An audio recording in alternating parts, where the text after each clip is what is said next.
Everyone, this is Neha Saini in front of you. जैसा कि हम सब लोगों ने अपने फिजिक्स का लाइट, रिफ्लेक्शन एंड रिफ्रैक्शन का टॉपिक शुरू कर दिया था। आज उसी में ही जो मैं आपको सिखाने वाली हूँ that is image formation by concave mirror. हम लोग कॉनकेव और कॉन्वेक्स दोनों ही स्फेरिकल मिरर्स के बारे में सभी टर्म्स सीख चुके हैं।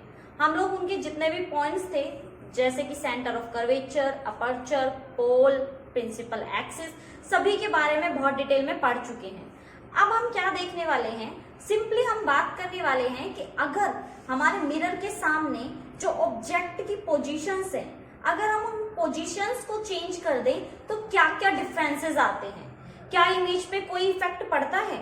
अगर मैं ऑब्जेक्ट को, मान लीजिए ये मेरा मिरर है, मैं चलो डायग्राम से समझाती हूँ। मान लीजिए ये हमारा मिरर है। कौन सा मिरर है ये, क्या आप बता सकते हैं ये कौन सा स्फेरिकल मिरर है? अगर कोई भी आपसे ये पूछे ये कौन सा स्फेरिकल मिरर है तो आप कहेंगे पहले पॉलिश कीजिए, क्योंकि विदाउट पॉलिश कोई कैसे बता सकता है ये कौन सा स्फेरिकल मिरर है। क्योंकि अगर मैं इधर के साइड पॉलिश करूंगी तो ये कॉनकेव बन जाएगा, अगर मैं अंदर के साइड पॉलिश करूंगी तो ये कॉन्वेक्स बन जाएगा। तो जब तक पॉलिश ना की जाए तब तक आप कोई भी आंसर नहीं देंगे, क्योंकि वो इनकम्प्लीट स्फेरिकल मिरर होगा। अब बताइए ये कौन सा मिरर है? अब तो आप लोगों को पता लग गया होगा कि ये कॉनकेव मिरर है, क्योंकि कॉनकेव मिरर में हम कहाँ पॉलिश करते हैं, बाहर के साइड, और हमारी जो अंदर वाली साइड होती है दैट इज रिफ्लेक्शन साइड। अब हमें क्या देखना है, हमें पता है कि कोई भी जो मिरर होता है, चाहे वो कॉन्वेक्स हो चाहे वो कॉनकेव हो, उसमें हमारे कुछ पॉइंट्स होते हैं जिनको हमें ध्यान से देखना होता है। फर्स्ट हमारा सेंटर, जिसको सेंटर ऑफ कर्वेचर बोलते हैं। सेकंड हमारा focus and third pole. Pole, focus, centre, ये सभी में सेम रहने वाला है। तो यहाँ पे हम करना क्या सीखेंगे, हम क्या नया सीखने वाले हैं, क्या जानने वाले हैं हम? तो हम जानने वाले हैं कि अगर आप ऑब्जेक्ट को हमारे सी पे, सेंटर ऑफ कर्वेचर पे रखते हैं तो इमेज कहाँ फॉर्म होगी, कहाँ बनेगी। अगर आप सी से हटाकर इमेज को सी और एफ यानी कि सेंटर ऑफ कर्वेचर और फोकस के बीच में रखेंगे तो इमेज पे क्या इफेक्ट पड़ेगा? क्या इमेज वहीं पे ही बनेगी जहां पहले बन रही थी, या फिर अगर मैं इसको यहां से हटाकर फोकस पे रख दूं तो क्या इफेक्ट पड़ेगा? ये भी तो एक केस हो सकता है। या फिर मैं कहूं कि मैं यहां से भी हटाकर हमारे जो ऑब्जेक्ट है उसको एफ और पी के बीच में रख दूं तो क्या इफेक्ट पड़ेगा? कहने का मतलब आपके पास जितने भी पॉइंट्स हैं, देखिए मैं पॉइंट्स बना देती हूँ ताकि हमें पता रहे कि ऑब्जेक्ट को कहाँ कहाँ अलग अलग रखने पर हमारी जो इमेज है उस पर इफेक्ट पड़ता है। हमारी जो फर्स्ट होती है दैट इज बिहाइंड सी। हम बिहाइंड सी यानी कि सी के पीछे अगर कोई भी ऑब्जेक्ट रखते हैं तो जो हमारी इमेज बनती है वो कहीं अलग जगह बनती है। Our second point is on C. अगर आप सी पे रखते हैं तो भी आपकी जो इमेज बनती है वो डिफरेंट बनती है। Third is between C and F. Fourth is on focus and fifth is between F and P. ये हमारी फिफ्थ हो जाएगी। और जो हमारी सिक्स्थ होती है वो तो बहुत डिफरेंट है, दैट इज इन्फिनिटी। यानी कि आपका सी से बहुत दूर कहीं इन्फिनिटी पे अगर कोई ऑब्जेक्ट रखा हुआ है तो भी आपकी जो इमेज होती है उस पर कुछ ना कुछ बहुत ही डिफरेंट क्या होते हैं, इफेक्ट्स पड़ते हैं। अब ये इफेक्ट किस किस तरह के होते हैं, कहाँ मैं ऑब्जेक्ट को रखूं और मुझे किस तरह की इमेज दिखाई देगी, किस तरह की इमेज बनेगी, ये आज हम सीखने वाले हैं। लेकिन इमेज सीखने से पहले, इमेज देखने से पहले आपको कुछ रूल्स के बारे में जानना बहुत ज्यादा जरूरी है, क्योंकि अगर रूल्स के बारे में आप नहीं जानेंगे तो आप इमेजेस बना ही नहीं पाएंगे। तो सबसे पहले आपको रूल पता होना चाहिए कि अगर लाइट रे जो है कहीं से भी आती है, फॉर एग्जाम्पल मैंने पैरेलल एक लाइट रे लेके आई तो ये लाइट रे कहाँ जाएगी भाई, ये टकराएगी, मिरर के पास जाएगी, टकरा के वापस आएगी, क्योंकि रिफ्लेक्टर का काम करता है हमारा मिरर। तो ये टकराने के बाद जाएगी कहाँ? ये रूल्स है हमारे, ये रूल्स हमें सीखने हैं, ये रूल्स बहुत ज्यादा इंपॉर्टेंट है। तो ये रूल्स मैं सबसे पहले आज आपको सिखाने वाली हूँ। हमारे इमेज फॉर्मेशन के लिए, प्रतिबिंब बनाने के लिए, हमारा जो डायग्राम जो लास्ट में इमेज बन के निकल के आती है उसके लिए जो हमें रूल्स चाहिए, जो रूल्स हमें पता होने चाहिए, आज हम सबसे पहले उन्हीं रूल्स के बारे में बात करने वाले हैं। तो चलिए अपने रूल्स शुरू करते हैं, क्योंकि इमेज फॉर्मेशन के लिए जो सबसे पहला हमारा स्टेप होने वाला है दैट इज रूल्स। तो रूल्स के बारे में जानना बहुत ज्यादा जरूरी है। तो आइए चलिए शुरू करते हैं। Our first rule is a ray of light which is parallel to the principal axis। एक लाइट जो आपके प्रिंसिपल एक्सिस के पैरेलल है। मैं साथ साथ आपको ड्रॉ करते हुए दिखाती हूँ। ये हमारा क्या है, कॉनकेव मिरर, क्योंकि जो हम रूल सीख रहे हैं वो रूल्स अप्लाई तो दोनों के लिए होंगे, कॉनकेव कॉन्वेक्स के लिए, दोनों के लिए, बट मैं ये रूल्स आपको अप्लाई करके दिखा रही हूँ कॉनकेव के लिए। जब भी आप कोई भी मिरर बनाएंगे, सबसे पहले आप ये 3 पॉइंट इस पे अच्छे से बना देंगे। फर्स्ट इज पोल, फोकस और आपका सेंटर। फिर उसके बाद आप कुछ स्टार्ट करेंगे। यही रूल आपको किसमें फॉलो करना है, आपकी जो इमेज फॉर्मेशन आप देखेंगे उसमें।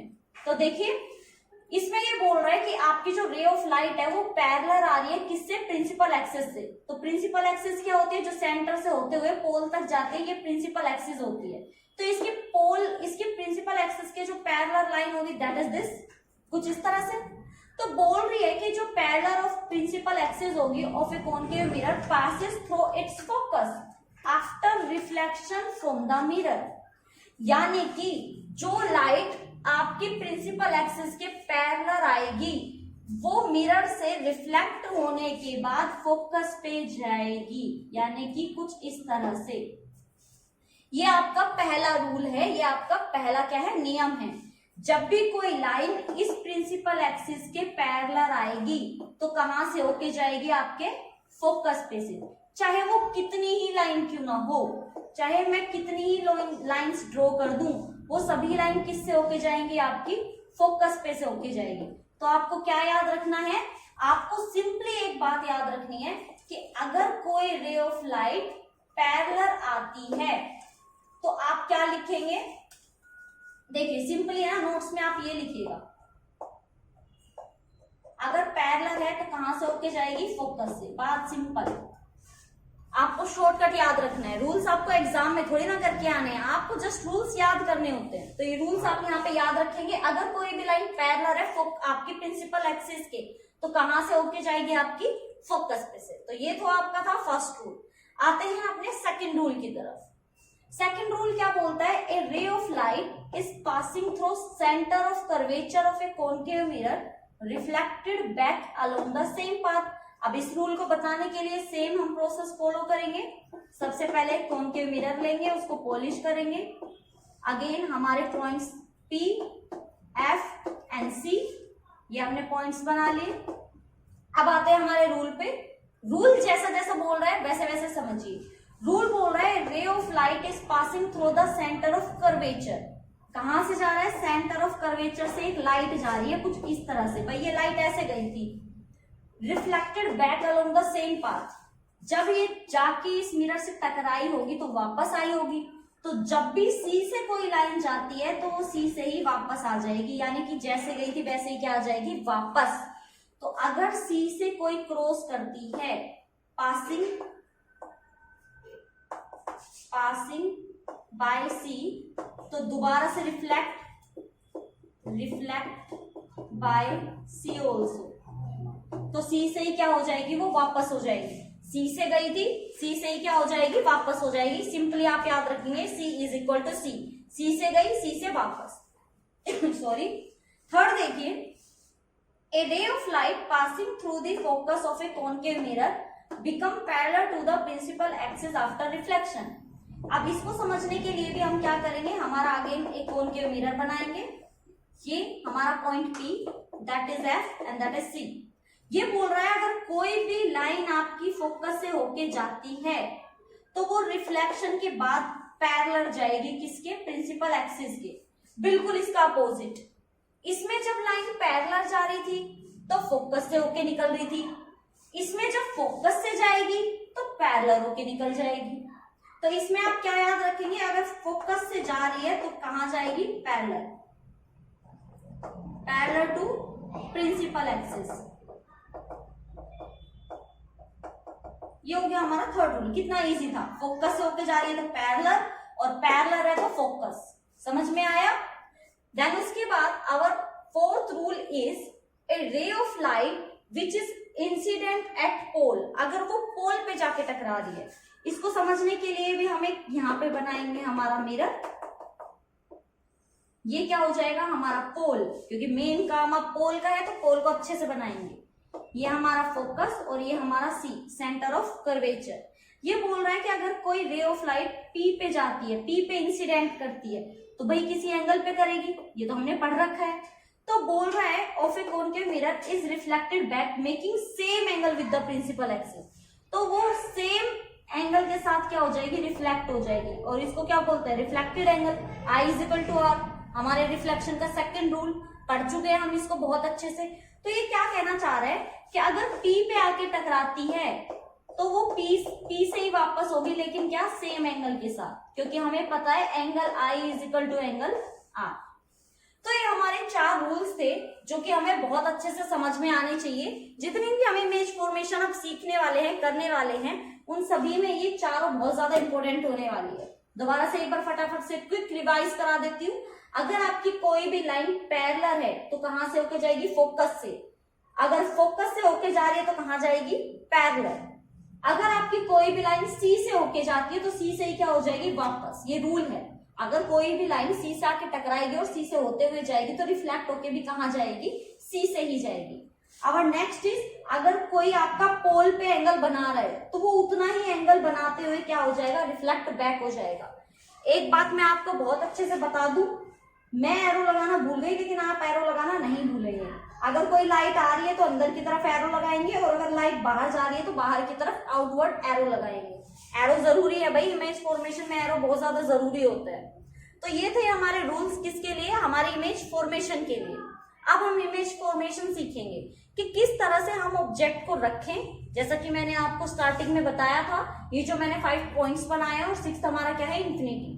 यानी कि हम ऑब्जेक्ट को किस पॉइंट पे रखें और इमेज किस तरह से बनती है, किस तरह से वो अपना इफेक्ट दिखाती है, कैसे उसकी पोजीशन के साथ साथ इमेज चेंज होती है, ये सारी चीजें सीखने वाले हैं हम image formation of concave mirror में।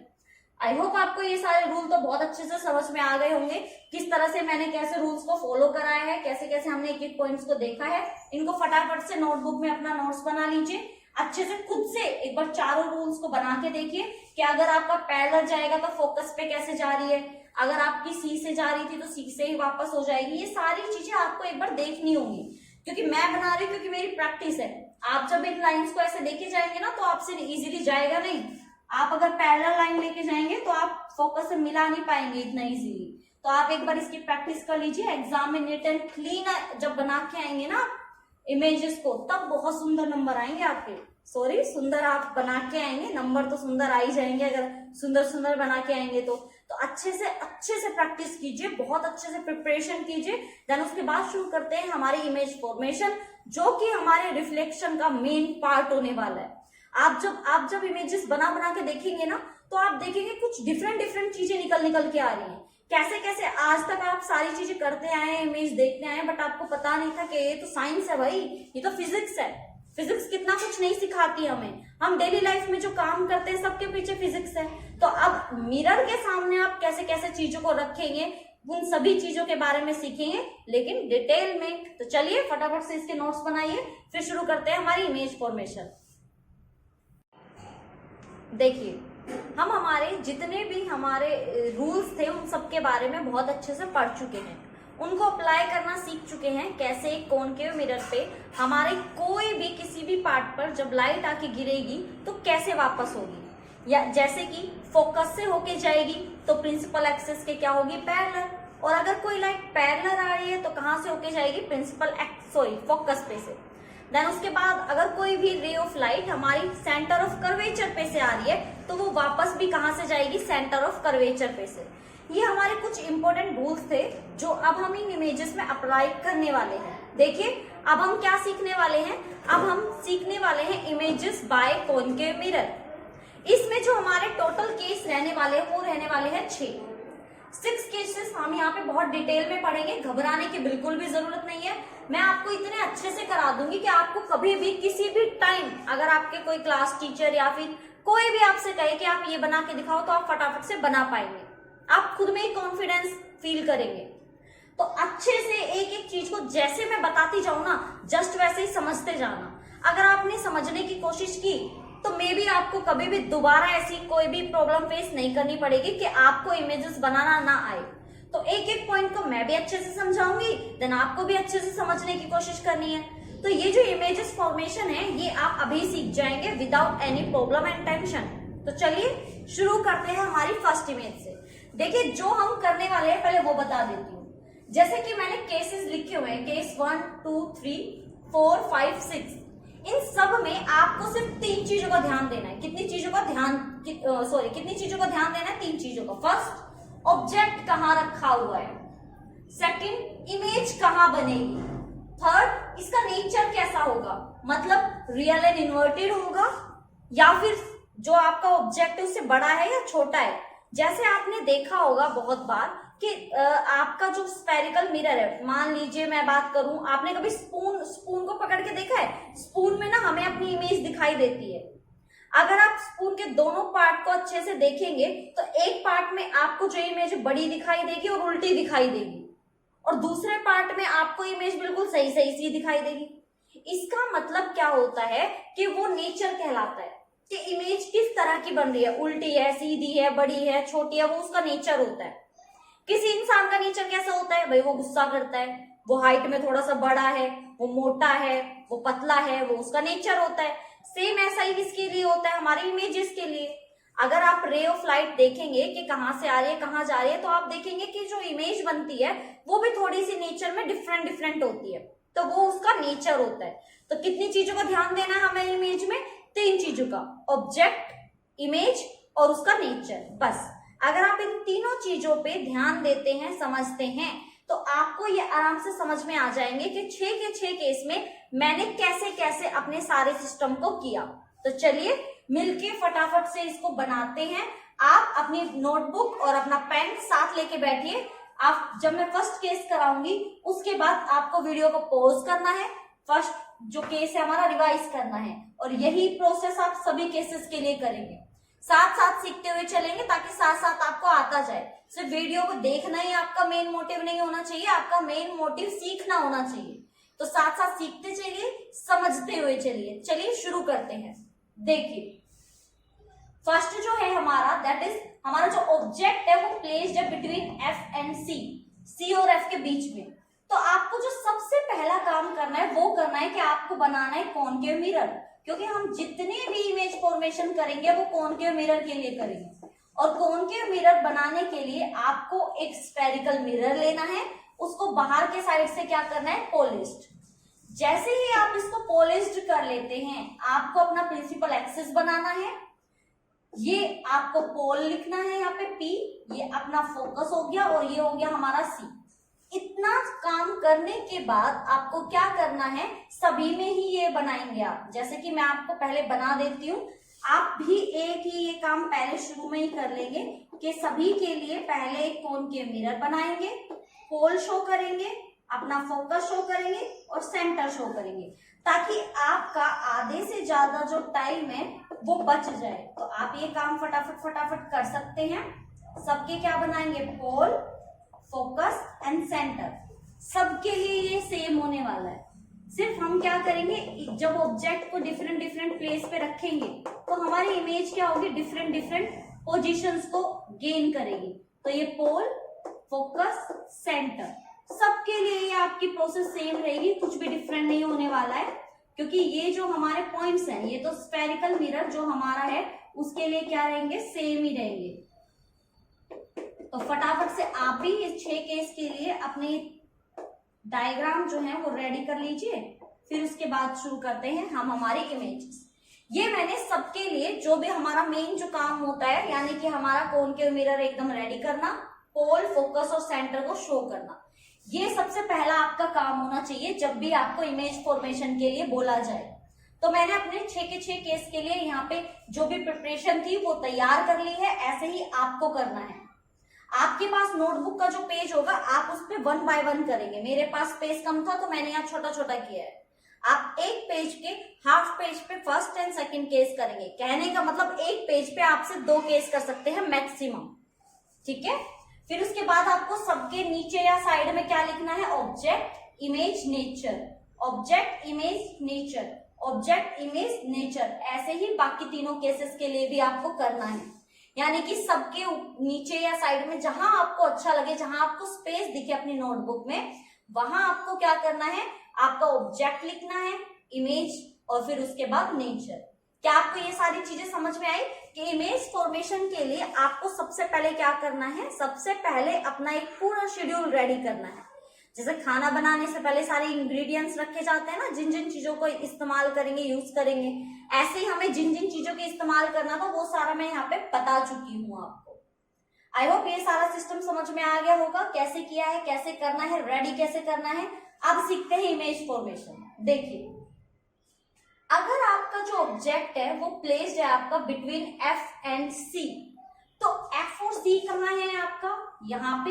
ये मैंने बना दिया एफ और सी के बीच में हमारा ऑब्जेक्ट। अब जो ये ऑब्जेक्ट मैंने बनाया है, आप इनको नाम देंगे ए एंड बी। ये मैंने नाम दे दिया ए एंड बी। अब आपको रूल्स फॉलो करने हैं। रूल्स याद है आपके? कोई भी लाइन अगर फोकस पे से जाती है तो पैरेलल जाएगी, पी से होके जाती है तो पी से ही जाएगी। कुछ याद है? सेम वही हमें फॉलो करना है। तो चलिए शुरू करते हैं फटाफट से। तो देखिए, मैं यहाँ पे कोई भी दो लाइन फॉलो करूंगी, आप अपनी मर्जी की कर सकते हैं। देखिए, सबसे पहले मैंने लाइन को प्रिंसिपल एक्सिस के पैरेलल लेके गई, कुछ इस तरह से, ठीक है। अब मुझे पता है जब कोई भी लाइन प्रिंसिपल एक्सिस के पैरेलल जाती है तो वो कहां से होके जाती है? फोकस से। तो आपको बड़े ही ध्यान से इस लाइन को कहां लेके आना है? फोकस से, यहां से होते हुए लेके आना है। बता दूं, ये आप तब तक नहीं कर सकते जब तक आपको इसकी प्रैक्टिस ना हो। आपको अलग से इस रूल का प्रिपरेशन करनी है, अलग से प्रैक्टिस करनी है कि कोई भी लाइन अगर प्रिंसिपल एक्सिस के पैरेलल आएगी तो वो फोकस से होके जाती है, ठीक है। अब जो मैं सेकंड लाइन यहाँ ले रही हूँ, दैट इज कि अगर आपके पास कोई रे ऑफ लाइट पी पॉइंट पे जाती है, पोल पे जाती है, तो वो जितने एंगल पे आई थी उतने एंगल से क्या चली जाती है? वापस चली जाती है। कुछ इस तरह से ये हमारी लाइन वापस चली जाएगी। और जो हमारा यहाँ पे इमेज बनेगी वो बनेगी हमारी सी से पीछे, कुछ इस तरह से, और उल्टी बनेगी। तो यहाँ जो मैं इमेज का नाम दे रही हूँ वो है मेरा ए डैश बी डैश। तो देखिए, इमेज हमारा क्या था? सी और एफ के बीच में, सी और एफ के बीच में। और हमारी जो इमेज बनी है वो कहाँ बनी है? बिहाइंड सी, सी से पीछे। इमेज कहाँ बनी है? बिहाइंड सी। तो आपको याद रखना है कि अगर ऑब्जेक्ट सी और एफ के बीच में है तो आपकी इमेज कहाँ बनेगी? बिहाइंड सी, सी से पीछे। अब अगर वो नहीं भी बन रही है तो भी आपको बनानी है एग्जाम में अच्छे से, और उसके लिए क्या चाहिए बच्चों? प्रैक्टिस। तो प्रैक्टिस करिए। अगर आपका जो ऑब्जेक्ट है सी और एफ के बीच में है तो कहाँ बनेगी इमेज? पीछे बनेगी। और किस नेचर की बनेगी? रियल होगी और इन्वर्टेड होगी। रियल मतलब असली की होगी, इन्वर्टेड मतलब उल्टी। देख रहे हैं ना आप, इमेज कैसी बनी है? उल्टी इमेज बनी है। तो इस कंडीशन में आपकी इमेज कैसी बनेगी? उल्टी बनेगी, और हमेशा लार्ज बनेगी ऑब्जेक्ट से। देखिए, ऑब्जेक्ट कितना सा था? छोटा सा था, लेकिन आपकी इमेज कितनी बड़ी है? बड़ी बनी है। ऑब्जेक्ट कितना सा था, तो देखिए ऑब्जेक्ट से क्या बनी है? बड़ी बनी है। तो इतनी बड़ी बनी है। तो क्या नेचर हुआ? सबसे पहली बात तो रियल और इन्वर्टेड है। इन्वर्टेड मतलब उल्टा होता है। इन्वर्टेड का मतलब क्या होता है? उल्टा। उल्टी बनेगी, और कैसे बनेगी? लार्ज देन ऑब्जेक्ट, ऑब्जेक्ट से बड़ी बनेगी। ये आपका ऑब्जेक्ट है, ये आपकी इमेज है। दोबारा देख लीजिए, ये ऑब्जेक्ट है, ये इमेज है। मैं लिख देती हूँ, ये आपका ऑब्जेक्ट है और ये क्या है? आपकी इमेज। क्या आपको फर्स्ट केस समझ में आया? क्या था? सिंपली एफ और सी के बीच में ऑब्जेक्ट रखा था। हम पहली अपनी प्रिंसिपल एक्सिस के पैरेलल लाइन लेके गए जो कि फोकस से होके गई, क्योंकि हमारा रूल था। फिर हमने देखा कि पी से होते हुए उतने ही एंगल पे हमारी लाइन जाती है। जहां पे भी टू रेज ऑफ लाइट आपके मिल जाएंगी वहीं पे इमेज बनेगी। कोई भी दो रूल फॉलो कर लीजिए। मैंने 4 रूल कराए थे, कोई भी 2 फॉलो कर लीजिए। अगर वो दोनों लाइन कहीं आपस में एक जगह मिलती हैं तो आपकी क्या बन जाएगी? इमेज बन जाती है। वहीं पे आप इमेजिन कर लेना कि यहाँ पे क्या बनी है? हमारी इमेज। क्या आपको फर्स्ट केस समझ में आया अच्छे से कैसे किया मैंने? चलिए आप जल्दी से इसकी प्रैक्टिस कीजिए, और फिर पहले वीडियो को पॉज कीजिए, नोटबुक पेन लेके बैठिए, फटाफट से इसकी प्रैक्टिस कीजिए। फिर आते हैं हमारी नेक्स्ट वाली पे। तो अब तक आपने प्रैक्टिस कर ली होगी। चलिए देखिए, अब हम करते हैं हमारा सेकंड केस। सेकंड केस क्या बोलता है? सेकंड केस बोल रहा है कि जो ऑब्जेक्ट है वो बियॉन्ड सी है।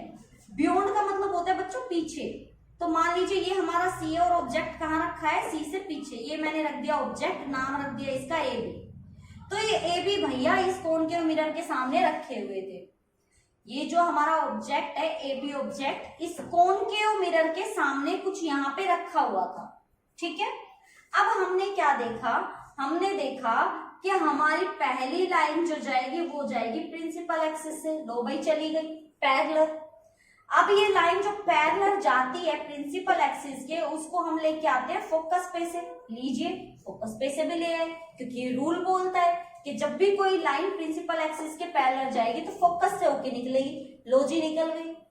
दूसरी जो मैं लाइन लेके जाऊंगी वो मैं लेके जाऊंगी पी पे, पोल पे, और पोल पे जब लेके जाते हैं तो जितने एंगल पे आई थी उतने एंगल से ही क्या चली जाती है वापस। लो जी ले आए वापस। तो आप देखेंगे कि कुछ इस पॉइंट पे हमारी दोनों लाइन मिल रही है लाइट, तो हम यहाँ पे क्या बना देंगे, हमारा इमेज बना देंगे।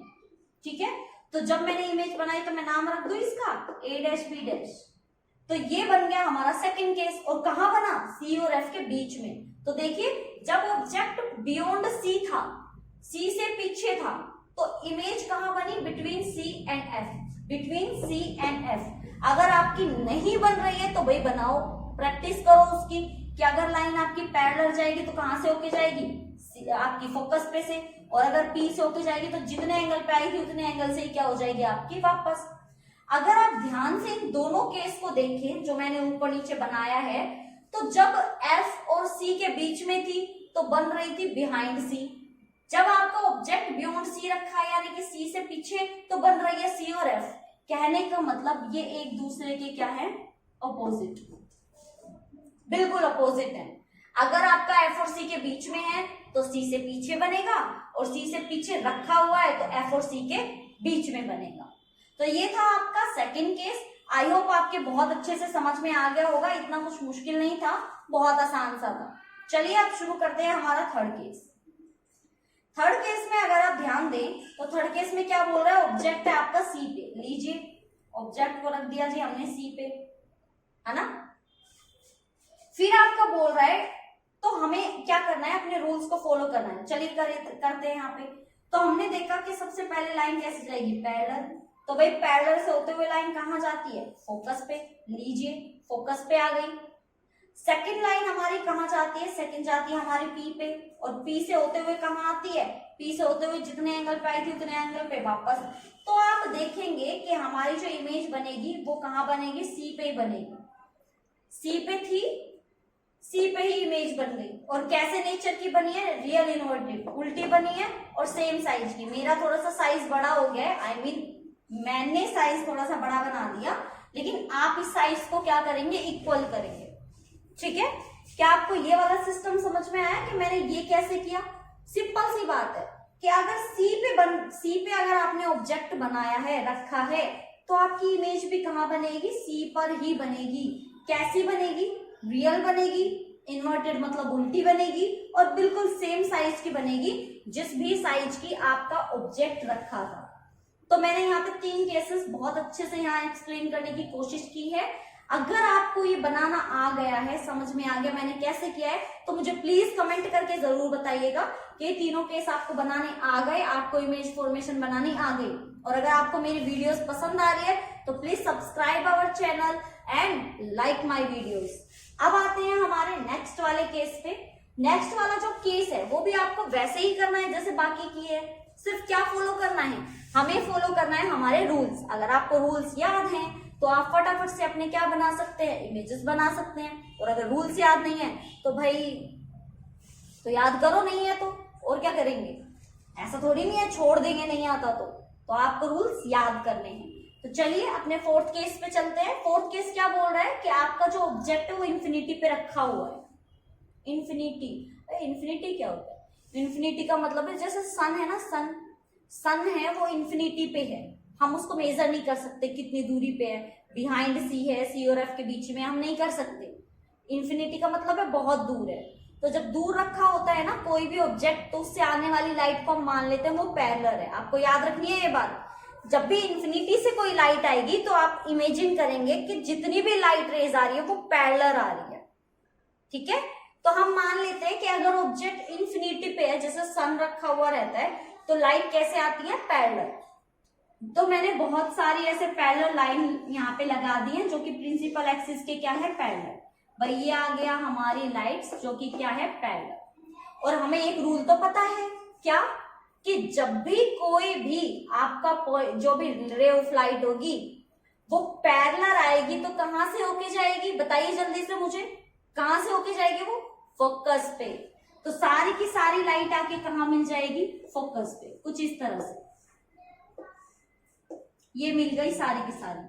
तो कहने का मतलब जब सन यहाँ पे रखा हुआ था, कुछ इस तरह से सन हमारा बना देते हैं कि ये जो लाइट आ रही है ना ये सारी सन से आ रही है, हमारे सूर्य देवता। तो जब सूर्य देवता से लाइट ऐसे आती है तो जो इमेज बनेगी ना हमारे मिरर की वजह से वो इतनी सी बनेगी, बिल्कुल छोटी सी। सूरज तो बहुत बड़ा है, जो सन है वो बहुत बड़ा है, बट उसकी जो इमेज बनेगी वो कैसे बनेगी, बिल्कुल छोटी सी, स्मॉल इन साइज। नेचर उसको छोटा सा होगा। कहने का मतलब जब इन्फिनिटी से बहुत सारी लाइट आती है या कोई बड़ा सा ऑब्जेक्ट होता है जो इन्फिनिटी पे रखा हुआ होता है, तो उसका जो इमेज बनती है वो बिल्कुल छोटी सी होती है, टीनी सी। समझ में आई आपको ये बात? तो देखिए आपका ऑब्जेक्ट कहाँ था, इन्फिनिटी पे रखा था। इन्फिनिटी हम मेजर नहीं कर सकते कितना दूर रखा हुआ है, तो इसकी जो इमेज बनेगी वो किस पे बनेगी, फोकस पे। तो बन गई फोकस पे, फोकस पे ही तो बनी है भाई, क्योंकि इन्फिनिटी से आने वाली लाइन तो पैरेलल होती है और पैरेलल आई हुई लाइट तो सारी फोकस पे जाती है। तो फोकस पे क्या बन गई हमारी इमेज। ठीक है, देखिए अब तो नेचर कैसा होगा, रियल होगा, इन्वर्टेड। रियल तो होगा ही होगा, इन्वर्टेड मतलब थोड़ा सा उल्टा बनेगा, और स्मॉलर देन ऑब्जेक्ट, बहुत छोटा सा बनेगा, बहुत छोटा छोटा सा। तो छोटा सा ही तो बना है, सूरज इतना बड़ा है, सन इतना बड़ा है, और उसकी इमेज बन रही है बिल्कुल छोटी सी। तो कैसा बन रहा है आपका, रियल, इन्वर्टेड और स्मॉलर देन ऑब्जेक्ट। आपके ऑब्जेक्ट के क्या होगा, स्मॉलर होगा। क्या आपके ये सारा सिस्टम समझ में आया कि इन्फिनिटी से आने वाला कैसे फोकस पे बनती है? करें नेक्स्ट, कैसे करें नेक्स्ट, फटाफट से पहले पॉज करो वीडियो को और इसको बना के देखो कैसे बनाया मैंने, कैसे इन्फिनिटी पे रखा हुआ कोई भी ऑब्जेक्ट की जो इमेज बनेगी वो फोकस पे बनेगी। फटाफट से बना के देखो, फिर शुरू करते हैं हमारा नेक्स्ट। बना लिया? चलो तो फिर शुरू करते हैं। हमारा जो नेक्स्ट है हमारा फिफ्थ केस, उसके बारे में जानते हैं कि कहां पे हम ऑब्जेक्ट रखें और इमेज कहां पे बनेगी। तो हम जो यहां रखने वाले वो रखने वाले हैं हमारे फोकस पे। तो लीजिए भाई, फोकस का भी आ गया टाइम, बना दिया हमने फोकस पे। अब हमें क्या करना है, क्या करेंगे, जो रूल फॉलो करते हैं वही करेंगे। लाइन कैसे जाएगी फोकस से, पैरेलल। सबसे पहले ऑब्जेक्ट से पैरेलल जाएगी। भाई मैंने अगर ए भी ना भी लिखा हो कहीं पे तो प्लीज आप जरूर लिख लीजिएगा, क्योंकि एग्जाम में टीचर्स मार्क्स काट लेंगे आपके। और दूसरी बात, एरो लगाना तो बिल्कुल मत भूलिएगा। देखो मैंने सब में लगाया हुआ है, कहां से लाइट आ रही है और कहां से जा रही है, सब में। भाई एरो बहुत जरूरी है, एरो और नेम, ए बी और एरो का साइन। लाइट आ रही है या जा रही है, पता ही नहीं लगेगा आ रही है जा रही है, तो सही कैसे मान लेंगे। तो आपको क्या करना है, एरो जरूर लगाना है। जैसे मैंने देखा इस पे नहीं लगाया, तो ये आ रही है ना, ऐसे आई और ऐसे जा रही है, तो जाने का निशान ऐसे बाहर निकलने का। तो अपने भाई साइन वाइन लगा लेना, बाद में मुझे मत कहना मैंने नहीं बताया था, पहले ही बता रही हूँ। नेम भी लिखते जाना है ऑब्जेक्ट का, ऑब्जेक्ट के लिए ए और बी का यूज करेंगे और इमेज के लिए ए डैश बी डैश का। तो पहले ही बता रही हूँ, अपना ध्यान रखना। तो पैरेलल आने वाली लाइट कहां से जाती है, फोकस पे से। तो लो जी भाई, ये ले गए हम फोकस पे, ये हमारी फोकस पे से आके चली गई। दूसरी वाली कहां जाती है, दूसरी वाली पी पे जाती है और पी से कहीं जाती है आगे, कुछ इस तरह से। तो भाई अब मेरे पास तो इतनी जगह नहीं है कि मैं इसको ऐसे मिलाते मिलाते मिलाते मिलाते आगे ले जाऊं ले जाऊं ले जाऊं। ये मिलेगा कहीं ना कहीं, बट मिलेगा कहीं कहां जाके, इन्फिनिटी पे। तो इसकी जो आपकी इमेज बनेगी वो कहां बनेगी, इन्फिनिटी पे। ऑब्जेक्ट फोकस पे था, इमेज बनेगी आपकी इन्फिनिटी पे। ऑब्जेक्ट फोकस पे था, इमेज बनेगी इन्फिनिटी पे। तो ये बन गई हमारी इमेज इन्फिनिटी पे, कहीं दूर जाके, कहीं दूर जाके मिल जाएगी, मिलना होगा तो मिल जाएगी। फिर उसके बाद आप अगर ध्यान से दें तो ये दोनों एक दूसरे के अपोजिट है। जैसे हमारा फर्स्ट और सेकंड केस अपोजिट था ना, ऐसे ही हमारा फोर्थ और फिफ्थ केस अपोजिट है। अगर इन्फिनिटी पे ऑब्जेक्ट था तो फोकस पे बना, फोकस पे रखा तो इन्फिनिटी पे बना। यानी कि ये दोनों केस तो एक दूसरे के अपोजिट है।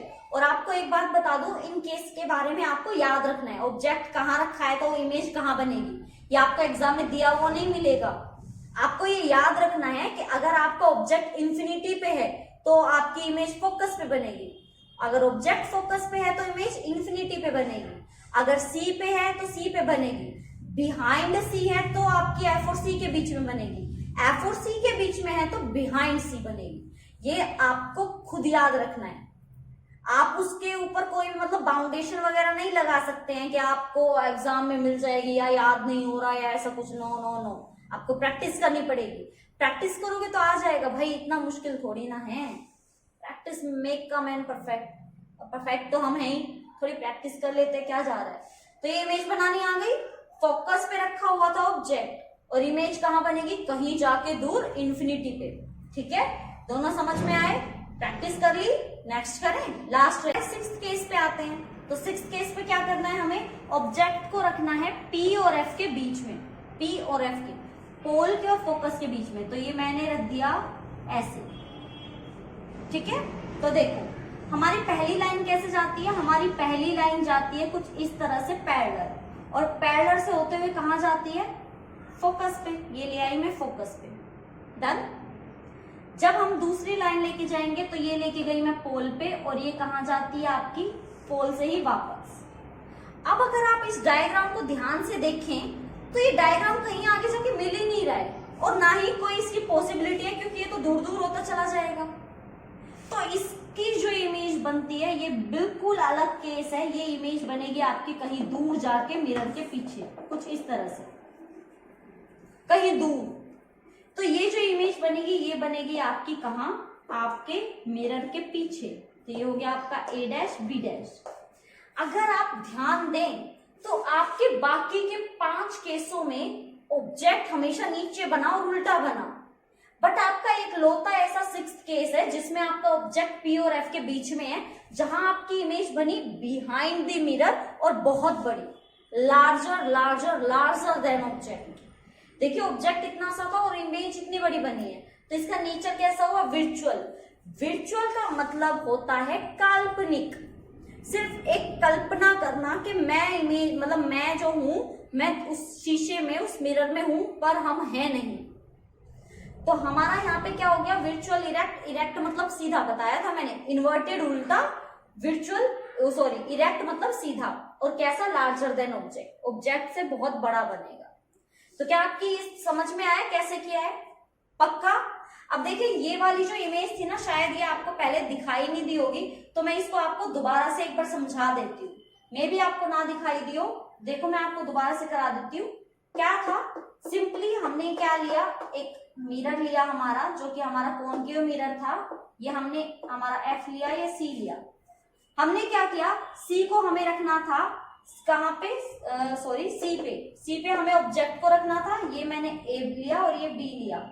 अब रूल क्या बोलता है, पहली लाइन जाती है आपकी पैरेलल, पैरेलल से होते हुए कहाँ जाएगी, फोकस पे। ठीक है, फिर दूसरी लाइन कहाँ लेते हैं हम, पी पे, पी से होते हुए कहाँ जाती है आपकी, दोबारा से उतरे पे। तो ये जो आपका इमेज बनेगी वो कहाँ बनेगी, सी पे ही बनेगी, कुछ इस तरह से। तो ये डायग्राम शायद पहले आपको ध्यान में ना दिया हो या मैंने नहीं ध्यान दिया हो, ये दिखाई नहीं दे रहा था बोर्ड पे, तो मैं अब करा देती हूँ। तो अगर आपका सी पे कोई ऑब्जेक्ट रखा है तो इमेज भी कहाँ बनेगी आपकी, सी पे ही बनेगी। तो ये आपके 6 के 6 केस थे। दोबारा से एक बार फटाफट से अपना रिवाइज कर लेते हैं, क्योंकि जो हमारा परफेक्शन आता है वो रिवाइज से आता है। आपको याद क्या रखना है, आपको याद रखना ऑब्जेक्ट कहाँ था, इमेज कहाँ बनी और किस नेचर की बनी। Object image nature, object image nature, ऐसे ही सब कुछ याद रखना है और अपने रूल्स याद रखने हैं। लाइन कहाँ से आएगी, कहाँ से होकर जाएगी। अगर आपको ये याद है कि इमेज कहाँ बनेगी, तो आप दोनों लाइंस को उसी पॉइंट पे लाके मिलाएं जहां इमेज बनेगी, जो आपका रूल बोलता है कि यहाँ इमेज बननी चाहिए। तो आपको याद रखना है किस केस में ऑब्जेक्ट कहाँ रखा है और किस केस में ऑब्जेक्ट कहाँ बनेगा और किस नेचर का बनेगा। तो अगर आपका कहाँ पे एफ और सी के बीच में, तो सी से पीछे बनेगा। सी के पीछे है तो कहाँ बनेगा, एफ और सी के बीच में। और अगर आपका एट सी है तो कहाँ बनेगा, सी पर ही बनेगा। अगर आपका इंफिनिटी पे है तो फोकस पे था तो इंफिनिटी पे। और अगर पी और एफ के बीच में है तो केस ही अलग है भाई, ये बनेगा पीछे, मिरर के पीछे, और बहुत बड़ा बनेगा। तो हमारे यहाँ पे 6 इमेजेस के फॉर्मेशन मैंने अच्छे से आपको कराने की कोशिश की है। तो कोशिश कीजिएगा, कोशिश क्या कीजिएगा, करना ही है। एग्जाम में मार्क्स अच्छे लाने हैं कि नहीं लाने, परसेंटेज चाहिए नहीं चाहिए, चाहिए ना, तो भाई प्रैक्टिस तो बनती है, प्रैक्टिस तो बनती है। तो जल्दी से अपनी सारी खींची इमेजेस को परफेक्शन के साथ नीट एंड क्लीन एकदम अच्छे से बना के देखो, सीखो, और फिर मुझे कमेंट में जरूर बताना कि आपको ये बनाना आया या नहीं। मेरा समझाने का तरीका, मेरा बताने का तरीका आपको कैसा लगा ये मुझे बताना मत भूलिएगा, क्योंकि अगर आप बताएंगे नहीं तो मुझे पता कैसे लगेगा कि जो मैं करा रही हूँ वो आपके समझ में आ भी रहा है या नहीं। और अगर मुझे पता नहीं लगेगा तो मैं सोचूंगी कि भाई नहीं आ रहा समझ में तो छोड़ो फिर क्या। लेकिन अगर आ रहा है तो मैं और ज्यादा काम करने की कोशिश करूंगी, और ज्यादा कोशिश करूंगी कि आपको समझ आए, आपके लिए और ज्यादा मेहनत करने की, चीजों को आसान करने की कोशिश करूंगी। या फिर अगर आपको ये लगता है कि मुझे वीडियो में थोड़ा सा कुछ चेंजमेंट करना चाहिए या पढ़ाने के तरीके में कुछ चेंजमेंट करना चाहिए, तो भी आप मुझे कमेंट में बता सकते हो। तो जल्दी से इन सब का नोट्स बनाइए। नोट्स नीट एंड क्लीन होने चाहिए, नीट एंड क्लीन। एक पेज पे सिर्फ 2 केस होने चाहिए, नेचर, ऑब्जेक्टिव में सारी चीजें अच्छे से लिखी हुई होनी चाहिए। वैसे तो काश मैं देख पाती कि आप कैसे नोट्स बनाएंगे, लेकिन बस इतना ही काफी है कि अच्छे से आप सीख लें, समझ लें, समझने के लिए पढ़ें, ना सिर्फ एग्जाम में मार्क्स लेने के लिए। तो अब अलविदा चाहूंगी आपसे। अगर आप हमारे चैनल पे न्यू हैं तो प्लीज चैनल को सब्सक्राइब करना मत भूलिएगा, ताकि जब मैं आपके लिए न्यू वीडियो लेके आऊं तो कुछ अच्छा सीखने को मिले, आपको सीखने को, समझने को। तो वीडियोस को लाइक जरूर करना, और सब्सक्राइब बटन नीचे दिया हुआ है उस पर क्लिक करो, बेल आइकन को ऑन करो, ताकि फटाफट से आपके पास नोटिफिकेशन आए। और हाँ, प्रैक्टिस करना मत भूलिएगा, होमवर्क चेक करूंगी मैं। Okay, thank you so much.